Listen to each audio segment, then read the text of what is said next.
And Megan Ryan will be joining shortly. She said she's commuting home. And Megan is Spanish. Yep, she's Spanish 6 to 12 at the Clinton School, which is an international baccalaureate school. And then Louisa Vanderpool, who is a middle school teacher. She should be joining soon. So I'll send them a quick message now.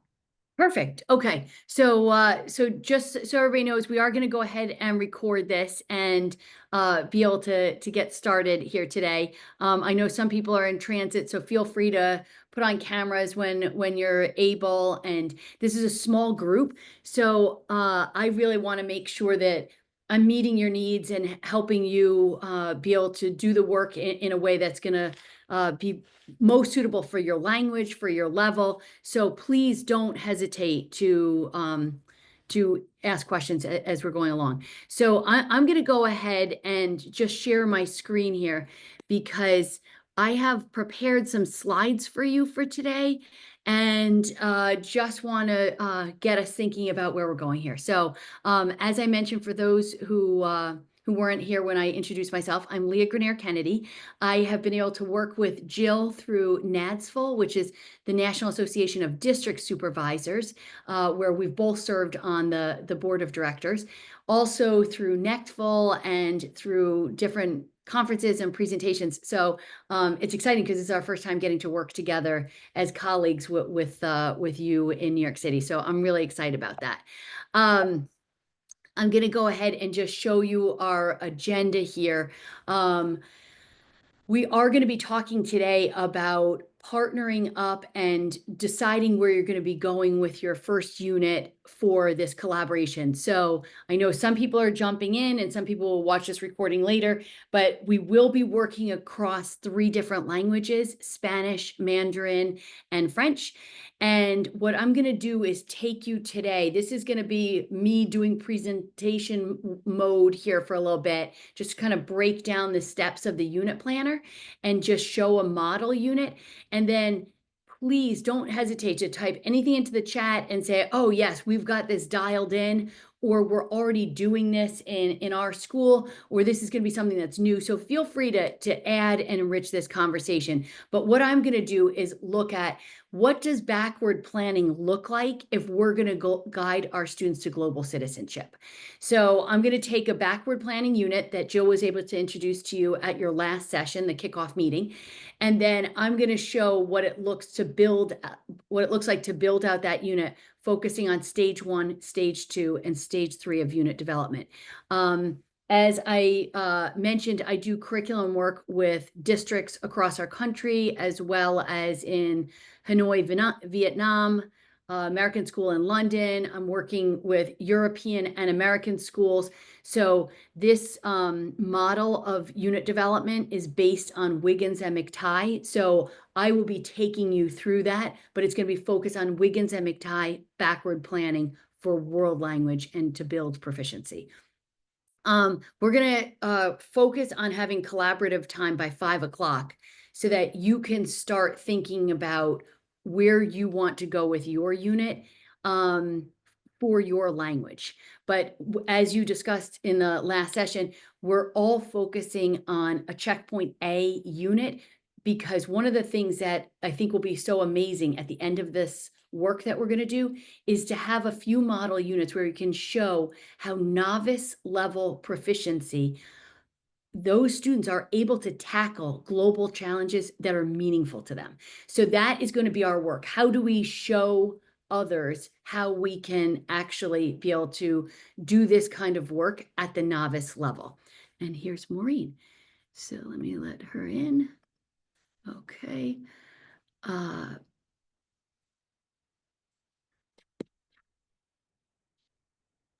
Sorry, I missed that. Yeah.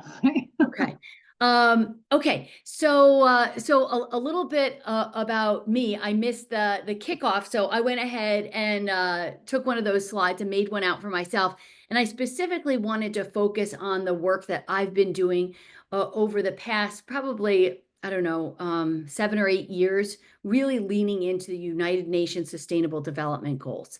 So there are 17 of these goals. You can see that they're pictured behind the students that are at the top of your screen. And you'll see that for each of these 17 goals, the United Nations has come up with a series of resources and action steps that young people can do so they feel like they can be the change that they wish to see in the world. So my quote for this section aligned with why I'm supporting the United Nations Sustainable Development Goals. I think students will often tell you that they feel like their ability to solve problems and their interest in solving problems is not really recognized in the K to 12 educational arena. They are there to be vessels, to be filled, to be given information. And these students often tell me, this is really the first time I've been asked, how can I have an impact as a teenager, as a 13-year-old, as a 15-year-old, on something that is a huge issue like global climate change or zero poverty or zero hunger. And so I would take my students to the UN tour every year, not for the COVID year, obviously, but have any of you been able to do that UN tour yet? And feel free to just unmute, and actually I should probably be looking at the chat here too. Megan's at an IB school. Megan, do you want to talk about it? Yeah, I mean, I went through a specific tour that worked with the Department of Education, but we were able to go through, get kind of an overview around the sustainability goals. We were able to take a tour through the UN, which was pretty neat. And just talked about different ways that we could incorporate these sustainability goals within our classrooms and just make them more visible in our school. That's terrific. And did you go as teachers or you went with students?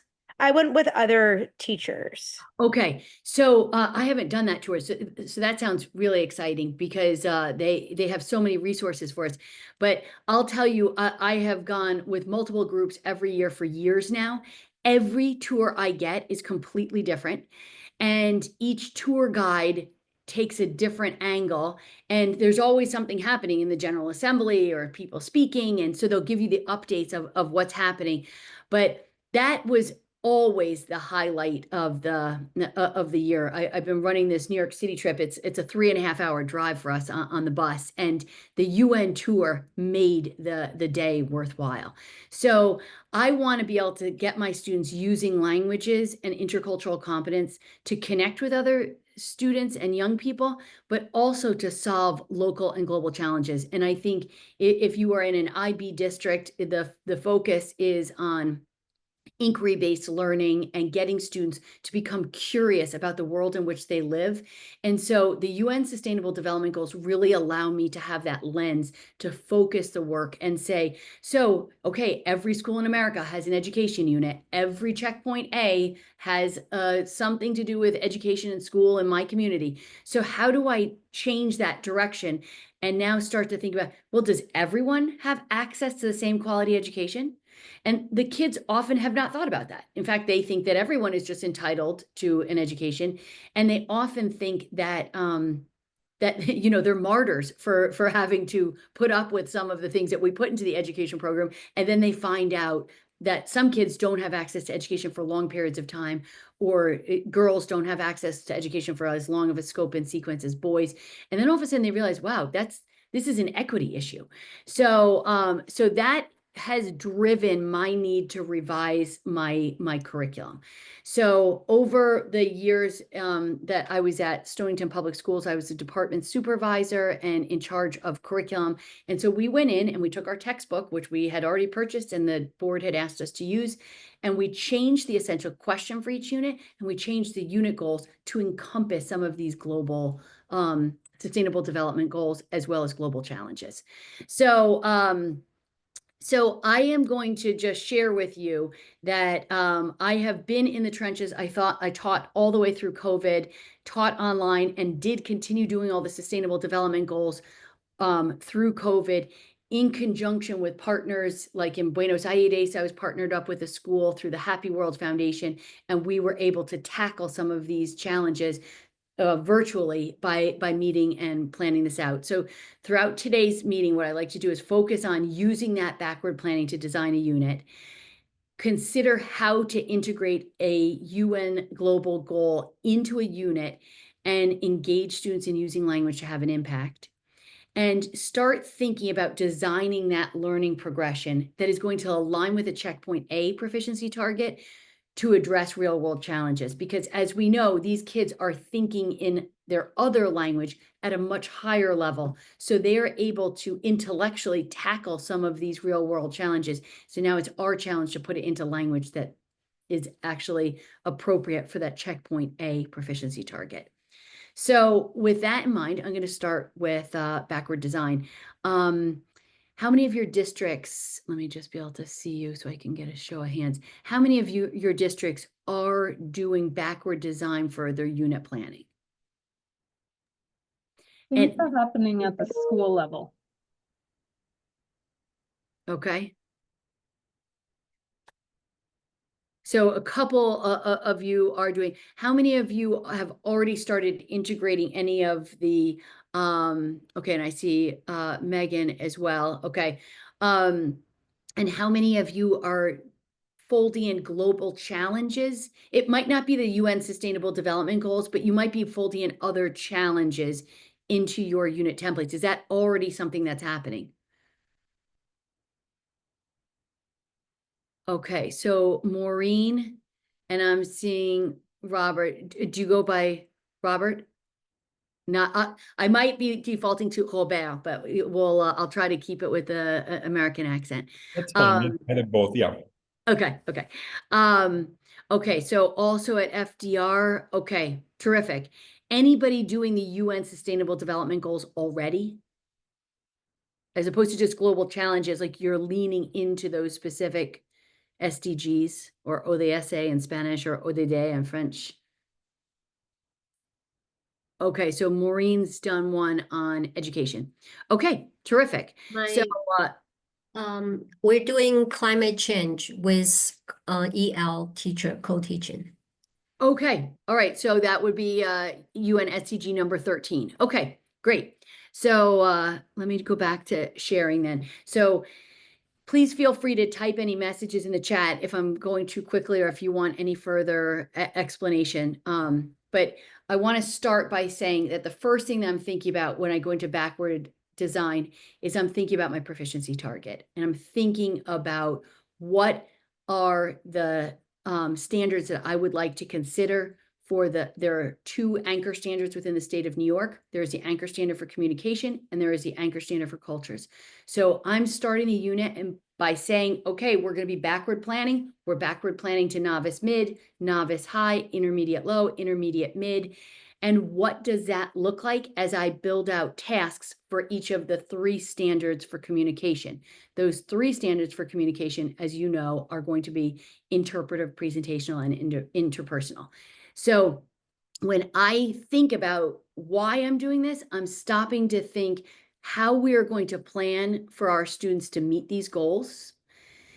How do we know how well our students are performing? So if we're saying that the students are going to be describing global climate change and action steps they can do to make a difference, I'm thinking about how would I write that goal in a way that a student at novice high could be able to perform at that level.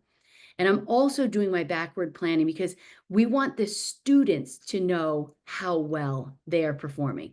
So the backward planning toward that proficiency target is a key aspect to build the students' commitment to their learning and commitment to reaching that proficiency goal as well. The next anchor standard that we have for the state of New York is cultures. And so that would reflect standards 4 and 5. There are 2 of them. And basically what the state of New York did was they took the 5 C's from ACFL, which we've had for years now, and said, okay, let's tease out communication. Let's make that one of the anchor standards. And then let's look at cultural products and practices and cultural comparisons. So you can see how they integrated the other C's into this second anchor standard. So as we're looking at units, it's not enough to just focus on communication. but we need to do communication that is grounded in making these cultural comparisons and examining products. So we're thinking about this anchor standard in order to think, how are we planning for our students to use the target language to make cultural comparisons? And so that's why leaning into the UN SDGs is going to be helpful, because we can say it is important to think about all those action steps that they promote and how they are doing it in Argentina versus how they were doing it to take action steps for my students in Connecticut. The next question that we're asking ourselves is, how do we plan for students to use the target language to explain products, practices, and perspectives of cultures studied? The students, when we were doing our biodiversity unit, were thrilled and excited to see that the Nicaraguan Army has a whole branch of it that is dedicated to climate change and preservation of biodiversity. So getting at those perspectives to say, oh, how does the Army or the military support some of the action items that we need to tackle? That allowed us to explore a different cultural perspective based on the challenge that we were facing. So again, we're thinking about the two anchor standards, and when we look at them, we're thinking about how to integrate all three modes of communication, moving from input to processing to output, and then how do we do them grounded within the idea of relating to cultural practices and products, as well as the cultural comparisons. So this is where we are looking at, let me just let Madeline in. This is where we are looking at how we marry the two anchor standards together. When we are looking at how New York State has organized the reading of the standards, I think that this is one that was taken from Georgia, and I really like the layout of this, where it looks at the communication standards, interpretive, interpersonal, presentational, and then we're going to be relating it to the cultural practices and products, as well as the cultural comparisons. So you can see that this is a nice way to lay this out. It comes from these standards that we then go ahead and build our can-do statements. So any can-do statement is going to be I can plus a language function. And the most important part, as I'll talk about when we get to the can-do statements, is that function. The measure of a language speaker is the number of functions that they can do. So if I can only introduce myself in Mandarin and share some biographical information, the trunk of my tree is so narrow. I don't have much strength to hold me up because I can't do much with language. But if we're talking about describing problems with climate change, describing biodiversity, exchanging opinions about why to protect biodiversity, now I'm starting to do more with language, and I'm expanding the width of the trunk of my tree. So I will share an image of a tree that will help us to think this through. And then it gets down to, and about what? So what is the context for communication, and what is the cultural knowledge that I can be able to bring into that conversation? So, so there are many reasons to plan with backward design that go beyond Wiggins and McTighe. It is also one of the ACTFL core practices.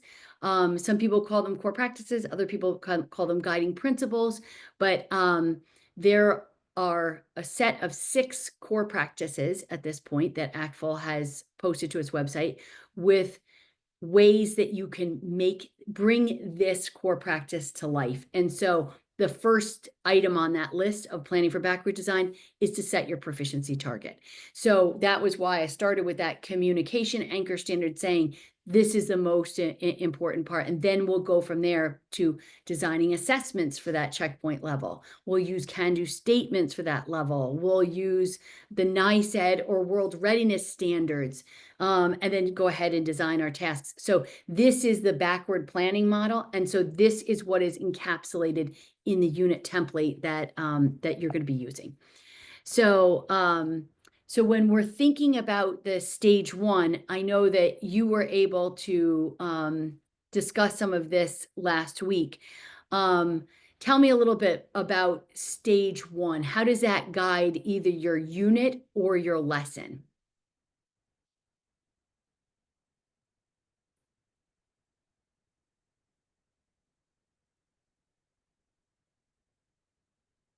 So for me, when it's guiding a lesson, I write a daily learning objective on the board, and the daily learning objective defines what students will be able to do and know at the end of the class. So that could be on a very small scale, whether it's a 45-minute period or an 80-minute block. I'm always going to have that daily learning target. And so that's a stage one planning, if you will, for and so are you using stage one to build out the unit plans in your districts? It sounds like that would be part of it that you're using at the unit level.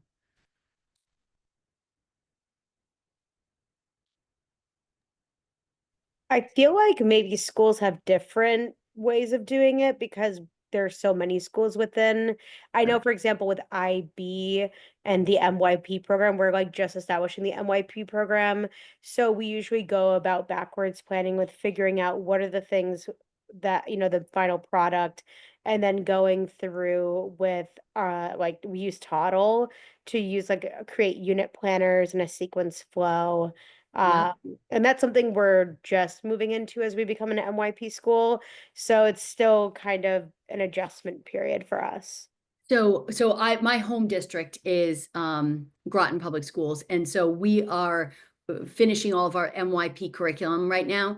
And so you just we're looking at our final tasks. That would be the stage two. So at the end of the unit, how do we know if the students met our unit goals and objectives? That's going to be our stage two. Our stage one is saying, okay, we're starting a new unit for MYP, for a diploma, or for year one Spanish, makes no difference. What will all students do and know across the different languages that we teach? So if we're doing an education unit and we're asking the question, why is access to education important? If we're saying, we're going to have a series of unit goals, and then for those unit goals, we're going to go ahead and tease out functions that they're going to need, grammar that they're going to need, vocabulary that they're going to need in order to support what they're going to do. So the do and know is that big brainstorming at first to say, where are we going with this unit? Then we'll create our products. What's going to happen at the end of this unit if they're successful? And then stage three is what Megan was just saying. Those are the key learning experiences to show the learning progression as you go through. So those are going to be key tasks that we say, oh, every student needs to be able to have these types of conversations, these types of writing examples. So these are the three questions that we'll keep coming back to and keep looking at. What do you need to do and know is stage one. Stage two, how will we have them demonstrate? And then stage three, what are the key learning experiences for that learning progression, beginning, middle to end? So this is kind of the big picture. We're going to sit back and say, okay, so at the end of this education unit, at the end of this food unit, at the end of this biodiversity unit, whatever it is, what are the goals? Like, what are we hoping that they're going to get from this? Then we're going to start saying, well, how do we know if we met the goals? Well, that's going to be our summative assessment. And then what will we do to get them ready for that assessment?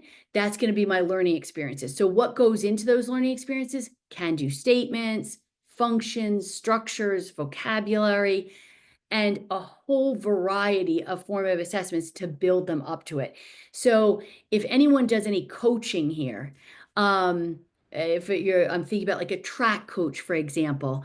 If I want to take my team to the competition in a decathlon, I'm going to say, okay, I've identified my desired results. It's a decathlon. So by definition, I have 10 events. So what would be the acceptable evidence that they could perform pretty well in those 10 events? Now, the planning of the learning and instruction is, what am I going to do in the first 5 to 7 practices to get the team starting to ramp up? Then what am I going to do in the next 5 to 7 practices? And then what about the next 5 to 7 that are before the competition? So again, thinking this through from an education lens or a coaching lens, this is the big picture of what is backward planning. So the overarching is that essential question. So we used to have units like the school unit. Well, that doesn't really provoke me as a learner. It doesn't get me necessarily excited, but why is access to education important? Now that's a different question. And they might not know that all kids don't have access to the great education that we are giving them. But this is basically in a nutshell what backward planning is. I do want to tell you that all of the slides are going to be in your shared drive so that you can be able to come back at this, because some of you may be able to do some co-planning with somebody in your school. If you already have a partner that you're working with, they might be able to, help you with some of this. So I just wanted you to be able to share this with them. So as we're thinking about designing what's going to go into this unit, we're thinking about input and output. So the input is what they are going to do in the interpretive mode. So that would be listening, viewing, or reading. If it's in IB, it will be criterion A and B. So it would be listening and reading. And so we're thinking about what engaging input can we give them, and then what can we have the students do on the output side to be able to have conversations about this in the interpersonal mode, or writing in the presentational mode, or recording them speaking in the presentational mode to solve some of these global challenges. So when we were looking at the NICEAD standards, I said that I'm going to come back to this notion of functions. And this is just a quick little screenshot of what the can-do statements look like. The new version that has just been slightly modified, that's updated, will be out very shortly from ACFL. And you'll see that we have on that first page in front of you, you have the 3 modes of communication. And at the bottom, you have the intercultural communication. Now, what I want to just draw your attention to is that to form a can-do statement, as you saw on the one-pager of how to read the standards for New York State, the focus is on functions. A function is what I do with language, and that's how you make a can-do statement. I can exchange information. Exchange information is my function. About what? That's going to be my context. I can describe the biodiversity in another country. So the describe is going to be my function, and the context is the biodiversity. So the focus should be on the functions, and we want to lead with what I do with language. So this is just a big overview of it here, but you can see that when I'm in the interpretive mode, I'm going to identify, understand, or interpret. In the interpersonal, I can communicate, participate in, maintain a conversation, interact. In the presentational, I can present, communicate information, deliver a detailed and organized presentation. So you can see those are the functions that I'm going to be leaning into. So what we're going to be focused on is specifically that novice, mid to high range here. So checkpoint A, I'm going to be looking at each of the benchmark statements to say, what can learners do at this level? And the do is the function. So I just wanted to, sorry, before I advance this, I wanted to show you that for each of the pages, there are 3 questions that outline, that divide up the page. And each of those questions, those are the functions. So do you see the first question says, how can I exchange information and ideas? The function is exchange information ideas. The second one says, how can I meet my needs or address situations? The function is meet my needs and address situations. The third one is express, react to, and support preferences and opinions. So basically what it's doing is it's breaking it down for us to say, wait a minute, what does it look like if my novice high students are going to express opinions about the importance of protecting biodiversity? Well, I look at the bottom corner box over there, and it reminds me that at the novice high level, I can express, ask about, react to preferences, feelings, or opinions on familiar topics, using simple sentences most of the time and asking questions to keep the conversation on topic. So I look to that quadrant and say, what can the students do? The do is the function. The A is the accuracy, and we'll keep coming back to fact.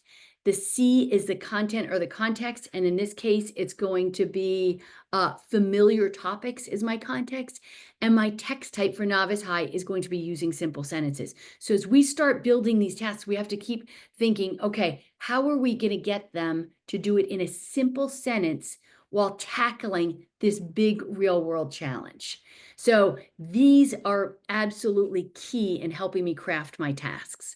So the bottom part of the can-do statements gets at the intercultural communication. So what can I do in the target language to help me understand products and practices to understand perspective? So what authentic resources could I use so that I can interact at a survival level in some familiar everyday context? Or if I'm at the intermediate level, how can I make comparisons between products and practices to help me understand perspectives so that I can interact at a functional level in some familiar context? So tackling a UN SDG with a school that is also an IB school in Spain, in Argentina, you would be able to say, hey, listen, this is where we're focused. We'd like to be able to compare these products and practices. Why? So that our students can have these exchanges and interact in a meaningful way. So, so for example, this is based on a school unit with school uniforms, and they're seeing the price and the cost of school uniforms. They're seeing variety of types of uniforms, so that when my students were writing email exchanges back and forth, they were asking the students, do you like having uniforms at this colegio bilingüe? And the kids loved it. And my students were shocked. Like, the thought of having to wear a uniform every day was so upsetting that they were going to lose their individuality. And these kids are like, it's so easy. I've got 2 of the green shirts and I've got 2 of the blue skirts and another blue pair of pants, and I'm all good.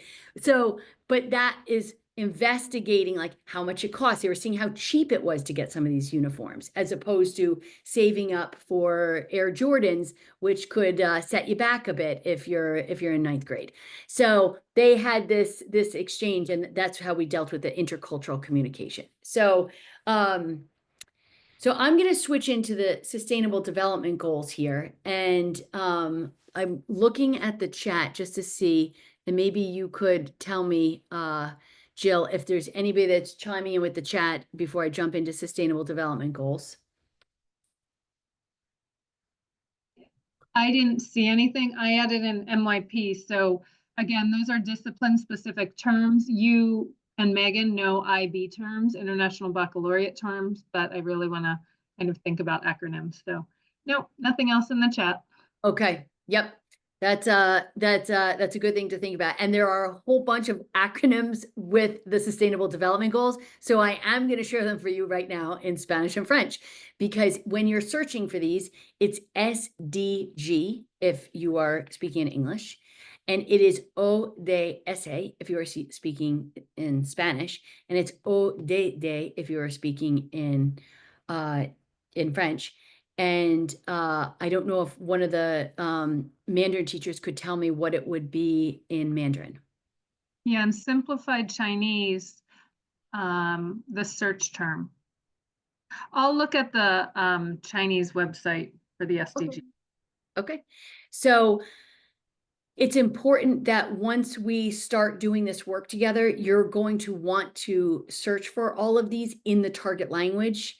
And if you are using AI, which I am using quite extensively, you are going to get many more resources if you are searching in your language. So just to put that out there, I'm putting the English just because I want to make sure that we're all on the same page, and because we all speak different languages here. Okay, so the Sustainable Development Goals, there are 17, and I know you went over these with Jill last week.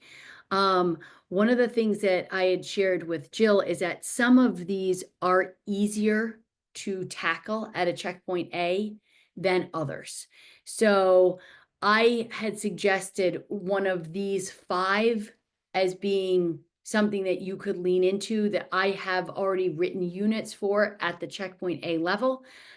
Good health and well-being is something that comes up. It's on the New York State themes and topics.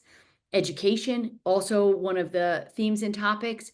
The way it's worded here, climate action, life below water, life on land, it's not written that way on the New York checkpoint A, but there are ways that we could couple things together to talk about life below water is basically the diverse different animals that live in the water. So you might have a unit about sea animals or marine animals. And so you could take that and be able to segue into this.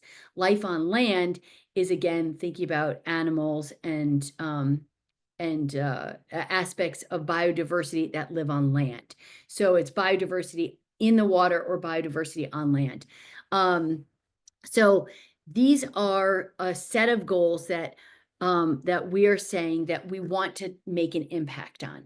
So there is a PDF that I can be able to get for you in the different languages that takes the 17 goals and adds 10 action steps that you could do to make a difference for each of the 17. So this is just a screenshot, just so I could give you a sample. But that's the front cover of it. And you'll see that everything says 170 daily action steps in order to transform our world. Everything about the UN SDGs is about how to transform our world and make an impact by 2030. So you're going to see that verb to transform come up a lot, and making an impact comes up a lot. So I just wanted to show you why I'm leaning into that.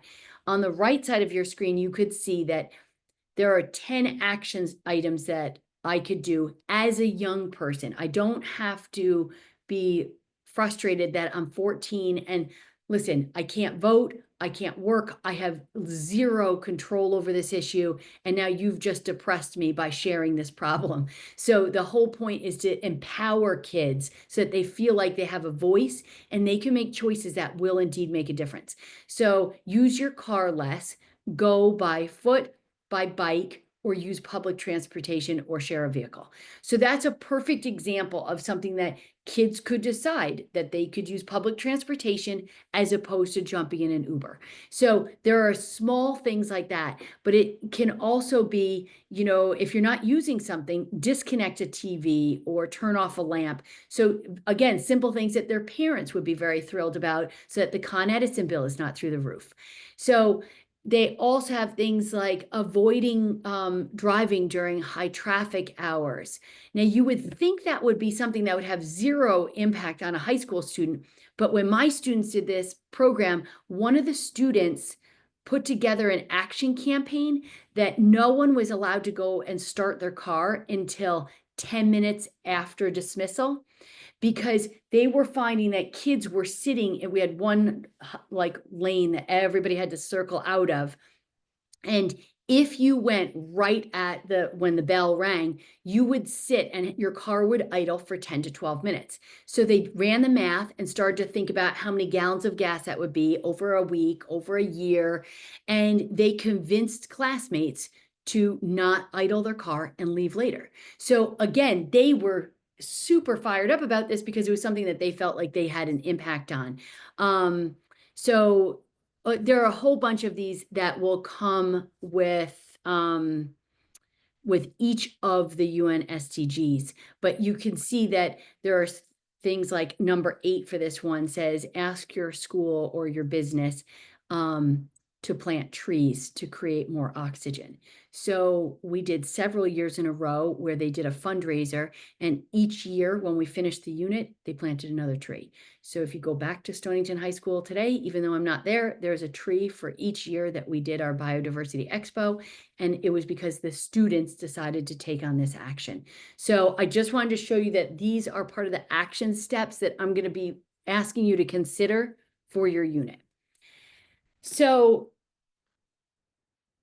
here is where I'm now going to start integrating the backward planning with these goals. So here's a unit template that you saw last time with Jill. And now you're going to see that I've populated the beginning elements of the unit up at the top. And I've started the stage one. So the stage one planning is going to identify what should learners know and be able to do at the end of this unit.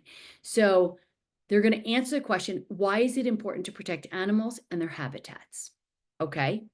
Now, the first thing you're asking me is, what are we pointing towards? What's the target? Target is novice high. You can see in the UN SDGs, we're going to loosely connect with 13, 14, and 15. And you can see that this is a unit that we designed for 9 to 10 weeks. When you look at the unit goals, you're going to see that they're color-coded. That's to help us think about the learning progression. That's what Megan was saying with her unit planners, whether it's an IB school or a non-IB school. Every unit is going to start thinking, what are the key learning activities for the beginning, middle, and end? That's just chunking out how we're thinking that we're going to work through the unit. So we start thinking about what are students going to do in this unit? Well, I'm going to focus, and I'm going to see if I can zoom in here. I'm going to focus in on those unit goals. What are some of the functions that you see that I have included in this, in these unit goals? So feel free to unmute. When you say functions, you're speaking of the words like identify and describe, ask and answer, exchange. That's exactly right. Okay. Every one of those unit goals starts with an F word. And the F word is the most important word, not just because I was born in the Bronx, but because I support functions. So I want to get after that fact that identify, describe, ask and answer, compare and contrast. I am using language. And then if you look at the new 2024 ACTFL proficiency guidelines, everything is based on fact, function, accuracy, content, text type. So as Madeline said, every one of those is starting with a function. My context is pretty clear. It's all about land and ocean animals and habitats around the world and protecting animals. So that's my context. And then we're thinking about novice high. So I know from my can-do can-do statements, what is my text type here? Anybody remember that one? So that one is going to be simple sentences. So when we're pointing towards novice high, they're not writing organized paragraphs and essays yet, but they're certainly beyond words and phrases. And they're now squarely in those simple sentences for this unit.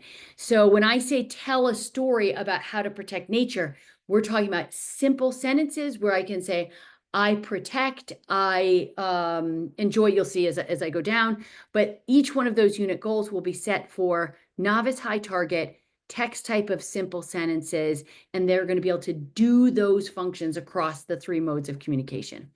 So how do we know if they can do the unit goals? Well, that's how we're going to build our summative performance tasks. We're going to say, can you do it? Can you read an infographic about conservation and answer questions? Can you read a story about how to protect nature and animals and then complete questions? Can you listen to a task about UN SDG 14 and 15 and be able to answer questions? So that's the proof that they can do what we said that they were going to do up here in the unit goals. If we're looking at the presentational, you will see that they're going to be doing this in honor of UN International Day of Biological Diversity and Earth Day. Students will create a poster describing one land animal, one marine animal that they want to protect, explain why it's important to protect. So you can see that in here, I'm going to zoom back out a little bit so you can see, you're seeing multiple languages under there because we're writing this in a language agnostic way. So what they are going to do are my unit goals. How well they are going to be measured on doing it is going to be my summative assessment. And then I'm going to show you what they're going to know in just a moment. So, so this is as Madeline said, the focus is on those functions. Here is a key language function chart by Laura Terrell and Donna Clementi that I use literally on a daily basis. There is one also that Bill Heller has put together for NICED. It's a series of blue verbs, if you will, that show the functions by mode. I'll show you that on another slide. But the reason I particularly like Donna and Laura's is because they say, here's the function describing people, places, things, how and how well. What does that look like for a novice kid? What does that look like for an intermediate kid? What does that look like for an advanced? And then underneath is just an alphabetized list of all the ways that I could describe. So this is basically Bloom's taxonomy, but for world languages, and giving me a wide array of ways to show how I could describe. Here is another, these are again screenshots. They went and developed 6 buckets, if you will. There's the yellow is a bucket. And then what does it look like for a novice? What does it look like for intermediate? What does it look like for advanced? And then here are the different ways. So when you talk to Spanish teachers, a lot of times they say, oh yeah, you can't really do advice until you have the subjunctive. Yo quiero que hagas. Yo sugiero que hagas, whatever. And obviously we can provide advice by just saying, you should study, you should protect, and you could go after just tu debes and then the infinitive. So you could do something that is much less complicated, but still be able to do the function of expressing advice, opinions, and preferences. This is the one that I was sharing that with NICED. These are organized by mode. And really the functions go across all 3 modes. So, so this one, when you look at expressing advice, this could be in the interpretive mode that you could listen to it and understand the advice. You could express it interpersonal, or you could write it in an email telling me what you should do. So it's just a different layout, but this is another way to say, okay, so express feelings. Right here, it's labeled under interpersonal, but obviously I could listen to you express your feelings as well as read an email from you or write you a text message and tell you what I prefer to do. So this is another way to look at the functions. So here are the functions that and the can-do statements that have been built into this unit. Keep in mind, the can-do statements would be part of your stage 1 because it's what you do and what you know at the end of the unit.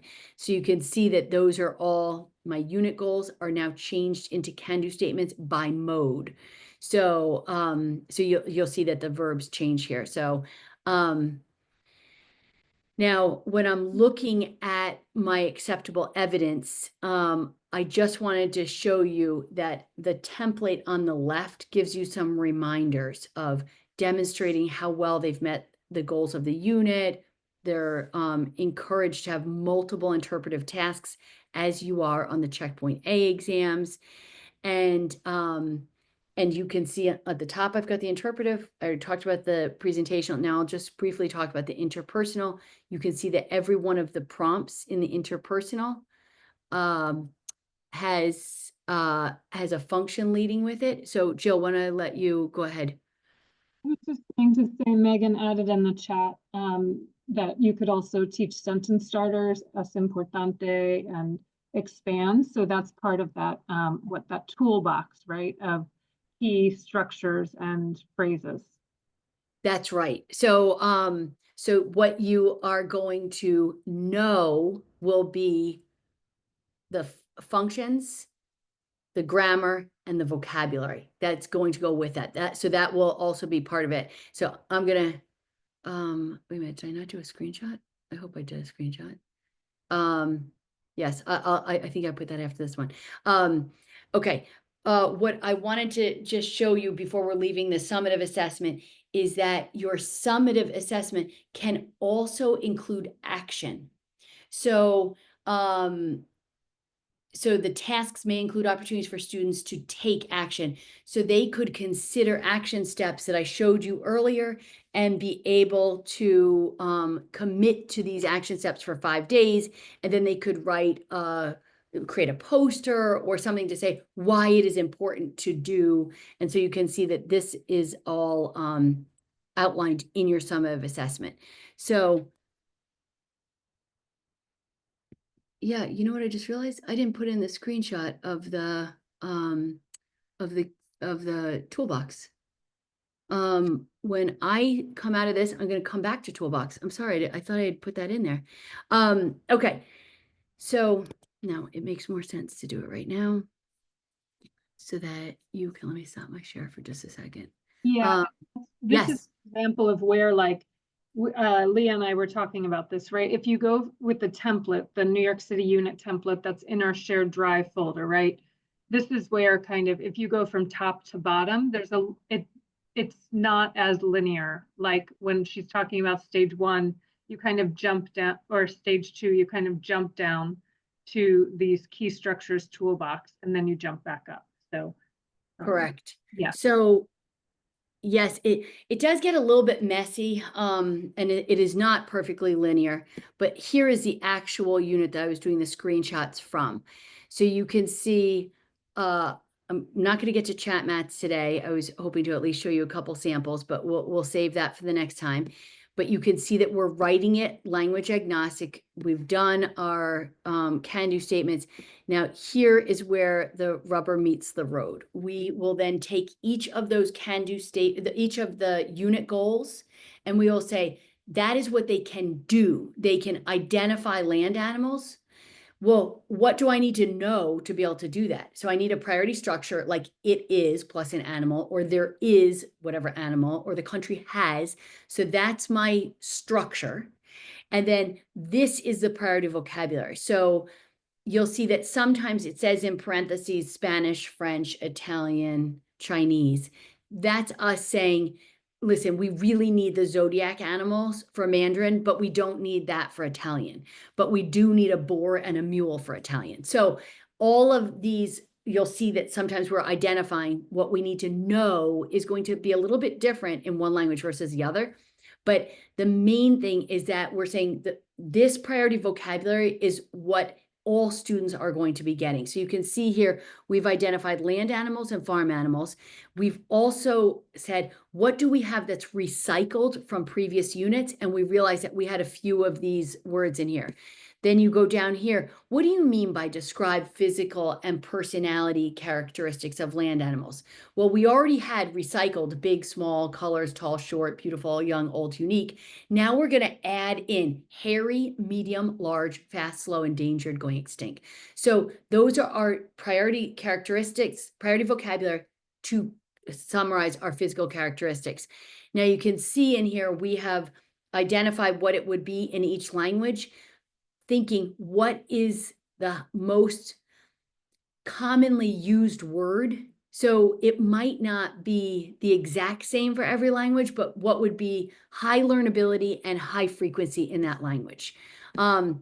What else do I need to know? Well, I need to be able to state where they live and what they do in their habitat.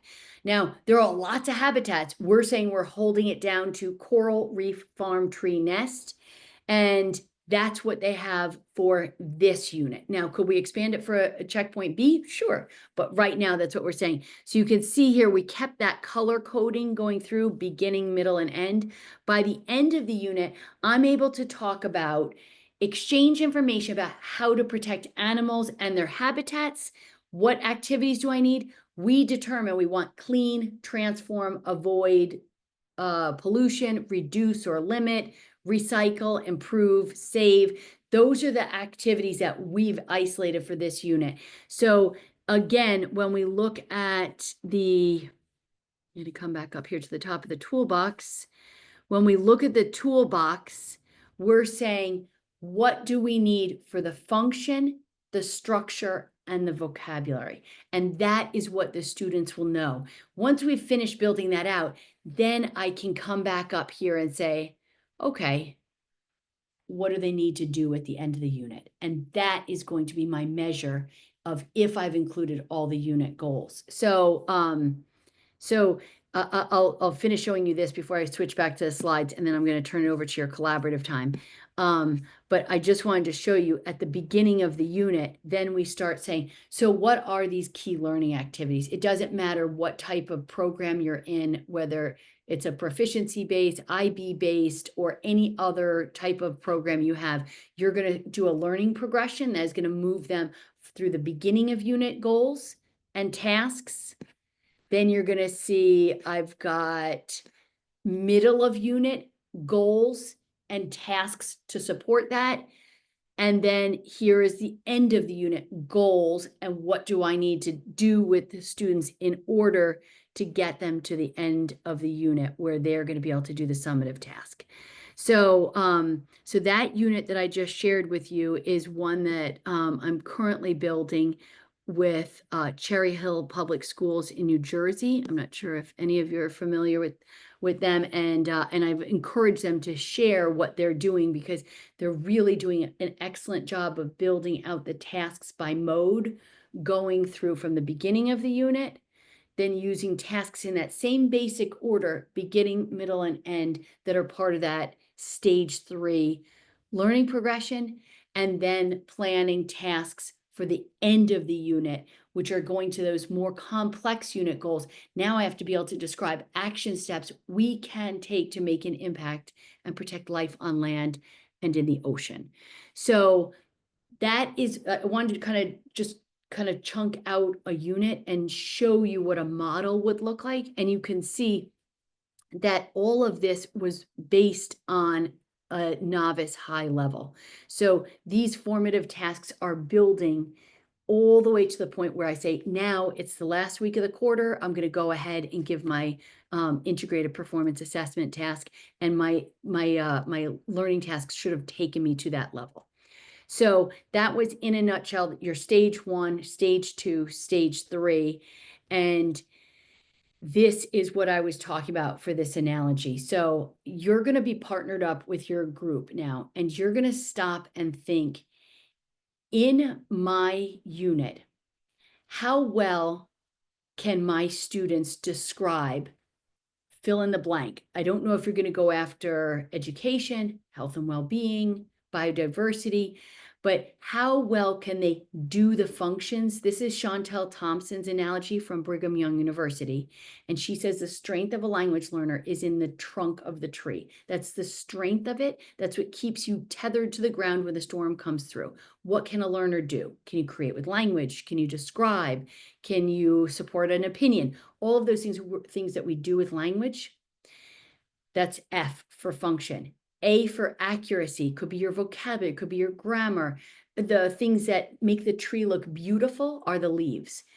What's my content context? Well, that's my topic or my theme. And then my text type is words, sentences, connected sentences, paragraphs, extended discourse. And again, we are remembering that this is checkpoint A. You are going to be focused on simple sentences.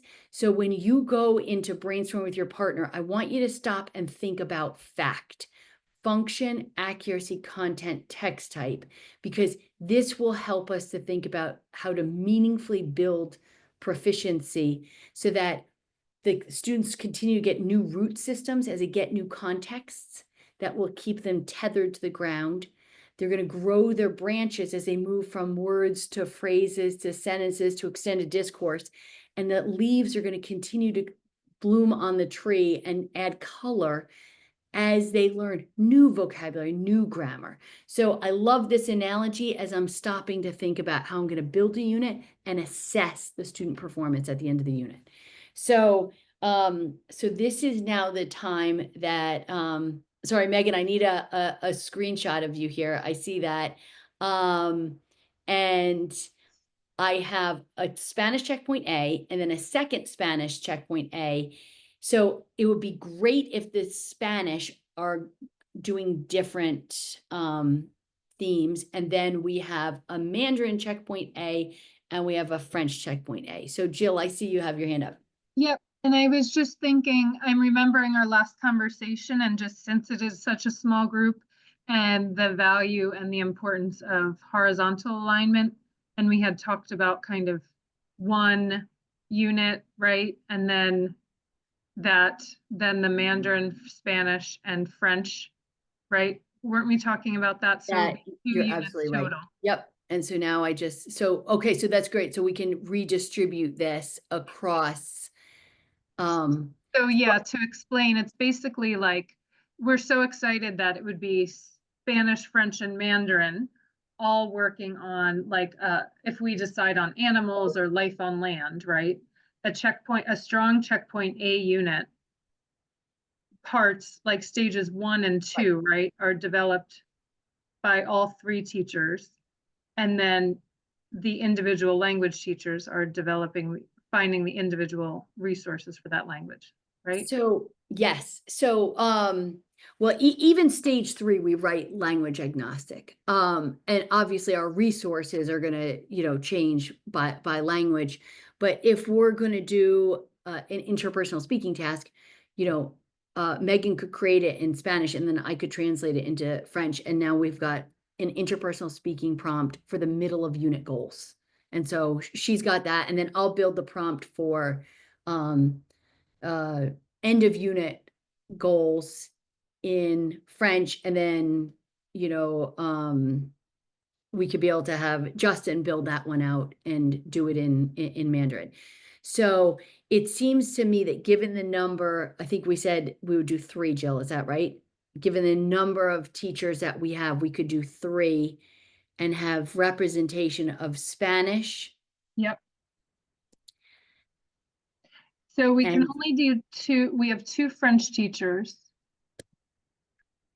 We were thinking 2, right? Oh, gosh. But that's okay, because if we did a 3rd unit and we just didn't have the French in it, that somebody would just need to fill in the French at another point. Yeah. Were Randy and Louisa able to join us today? Randy's here, Randir. Oh, okay. Okay. And then, Lydia?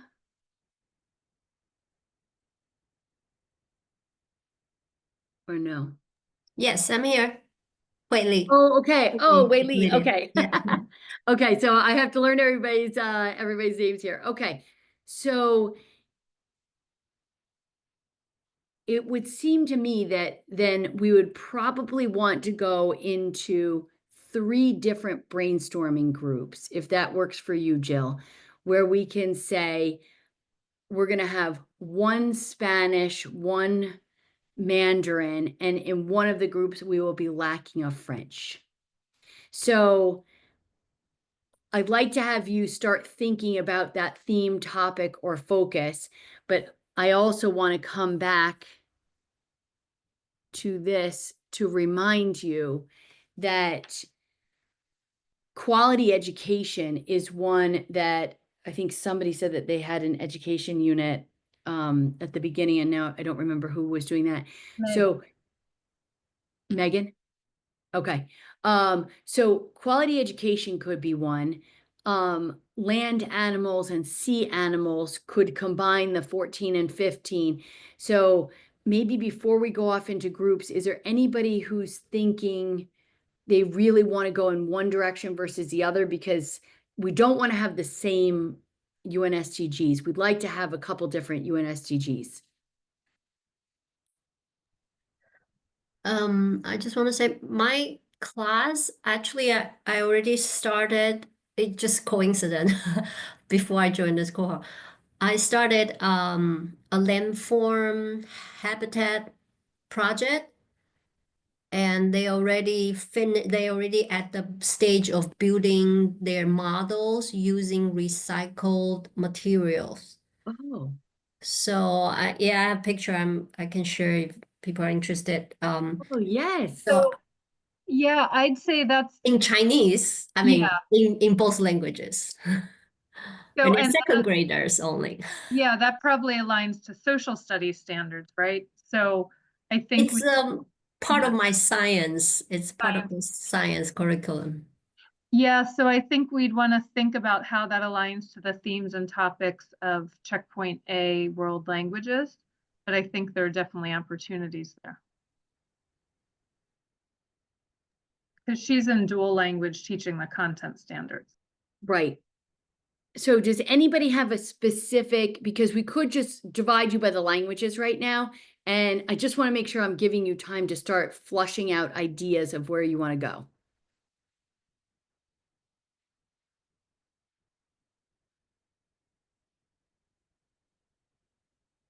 Okay, so then it sounds like, Jill, do you mind just putting people in groups by language, and let's just open up 3 rooms. Yeah, I don't know if the task is totally clear, so. Yeah, no, I'm not ready to describe the task yet. So I'm just saying if you could build that out. Okay. So within your rooms, what I would like you to do is be able to discuss what is an existing unit that you think that you could modify, because you might already have something that you're thinking of. We're definitely leaning into checkpoint A, and I would go after something like nature. You might have a community unit. And so there's a lot with nature and community that we could do. An education unit. I would stick with one of these. Most districts have something with health and well-being.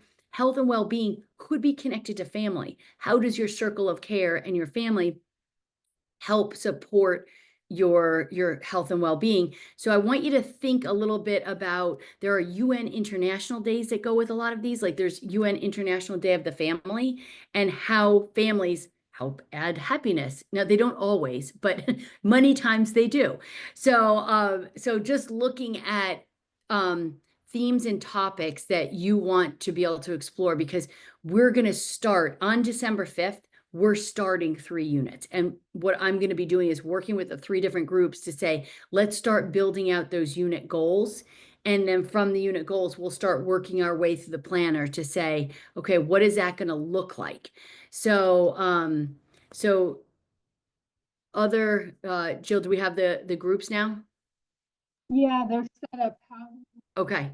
capture information. We don't have like a Jamboard or anything like that. Yeah. Okay. So if, That collaborative slide from last time, they can kind of put their ideas there. and at least emerge from this conversation with topics or UN SDGs that you want to be able to pursue, because I just don't want to have anybody doubling up. So this is really going after just the just the theme and topic that you want to go over. Zhang Yi. Yes, sorry, just to clarify, is every language gonna choose 3 different topics, or we are choosing 3 topics in total? So we're going to Great. choose 3 topics, write 3 units. So And 1 per language or 3 per language? I'm just, so it will be so say there's an education unit, there will be a Chinese teacher, a French teacher, and a Spanish teacher, and the 3 of you can co-create that unit, so that at the end of this work together, we will have a total of 3 units with 3 okay, different I see. languages. Mhm. Does that sound like attainable? Okay. Okay. All right, great. Let me just give you 5 minutes to go into your breakout rooms and start thinking about your themes, topics, and UN SDGs. So, okay, so I'm going to then ask them, just to kind of capture this, kind of bring it back to that slide 17, which was set up in that way. So they can kind of, that theme, topic, and SDG, they can put that in that rightmost column. Okay. So Megan, Maddie, and Randy, you'll be together in one room. Okay, so I'm going to open the rooms, and what, 5 minutes, Leah? Yep. Okay, awesome. Thanks. Great. Bye. You'll see the blue pop up.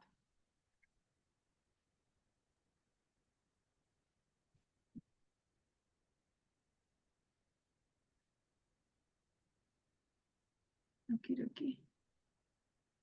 Okay, so here's my other thought. So we don't know, we're not. You solved everything in that 5 minute time. So Okay. You know, we were just chatting and saying, let's go ahead and go with 2 units. So that way we have representation of French in both units. We have enough Spanish to cover, obviously, both, and then we're going to have enough Mandarin. And that way we can emerge from this in the spring with 2 robust units that you can then bring back to your districts. And if you have another language, it's already written in a language agnostic way, you can pass it off to a colleague and be able to do that. So can you share with us what you're thinking for the themes or the SDGs that jump out that you're interested in? I think climate change is a pretty common one that would be easy to access resources for.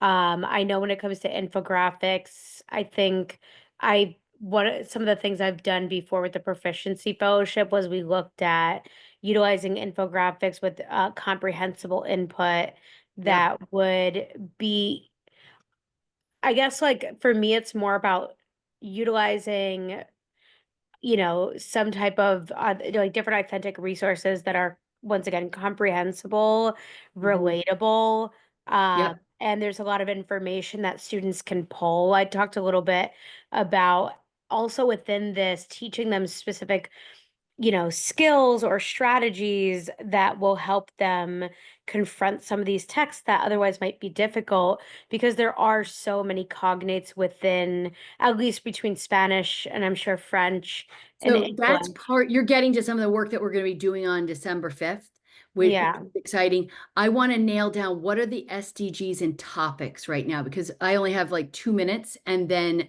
Jill needs to take it away. And I need to do a screenshot of all of your faces to record that we got ourselves together here. So just quickly go around, just tell me SDG and or theme topic. 13. 13. Well, we were talking about possibly education and food, like number 2 and number 4 can be aligned with checkpoint A topics, because checkpoint A is about everyday life, and SDJ usually is not everyday life, like like equity, so those are too advanced. I would say those are for AP levels, like checkpoint C. So for A, we agreed to have maybe food. And just now, Megan mentioned the weather can be a one, right? The climate change. So weather can also be one, can be talked about in checkpoint A. So food, weather, and education, I think that those are the ones we agree upon. Okay. Anybody else? So I hear climate change 13, education number 4, zero hunger number 2. Then for French, we were definitely looking at number 4 to expand on Maureen's education unit that she already has. Right. And then we were deciding between 14 or 15, life below water or life on land. Yeah. Okay, and I've already written checkpoint A units for that because those work well, talking about the diversity of animals that live in the ocean, diversity of animals that live on the land. So you can certainly do 14 and 15. Okay, any others? 13, 14, 15 can also be kind of commingled because you're talking about protecting biodiversity. So, and that can kind of come together. Food can also come together with health and well-being, which is number 3. So that's another kind of segue there. Anything else that came up in your conversations? I would just like to second what Justin was saying. I think zero hunger is a really good one because at all the levels, we're always talking about food. And then I think this is a way to make it more relevant and engaging to students. Great. Great. If zero hunger can also dovetail nicely with food waste. And that's something that's very interesting to the kids as well. And we can talk about how it's important not to waste because There are a lot of resources in French about anti-food. yes, gaspillage. Ça, Yeah, c'est- anti-gaspillage. Okay. So were there any others that we've missed? Okay. So what we're going to do is on December 5th, we're going to come together and we're going to nail down 2 different units with 2 different essential questions and then start to do the stage 1 planning together so that we can start saying, what is it going to look like? And then we'll break off into 2 units and say, okay, you go ahead and take on the education and you go on and take the food and health and well-being or whatever. And we're going to have 2 different groups flush out each one. So I will be there, Jill will be there. We're gonna work this through, but if you have resources for 2, 3, 4, and then 13, 14, 15, those are the ones that you just identified to me. So I will put together resources on those fronts. And if you want to start thinking about what units do we currently have, that would be super helpful.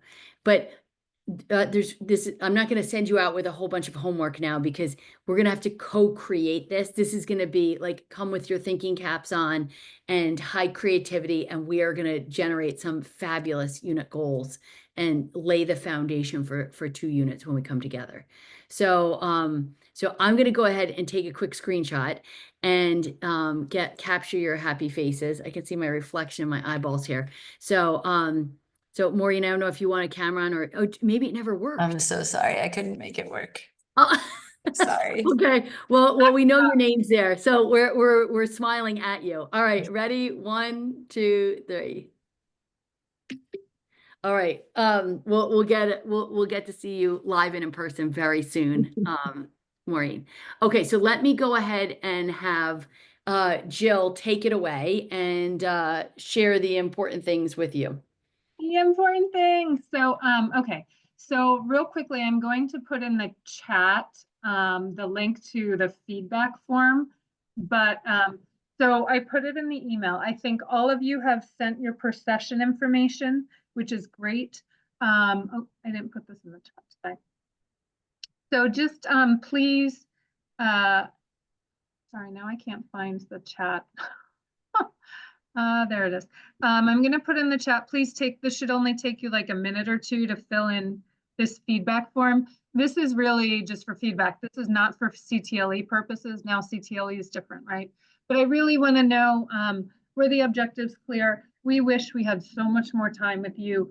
Do you feel like you got sufficient application time? We did. Today was really all whole group, not breakout room discussions really. That will happen more in future sessions, but take a few minutes. The drop down is here, World Languages for Global Citizenship session 2. Then ProTracks. Who likes ProTracks or ProLearner?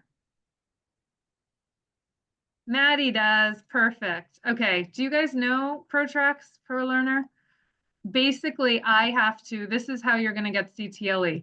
This is from a World Language Leaders Collaborative I had this morning. I'm doing the manual enrollment for them because I already had the session.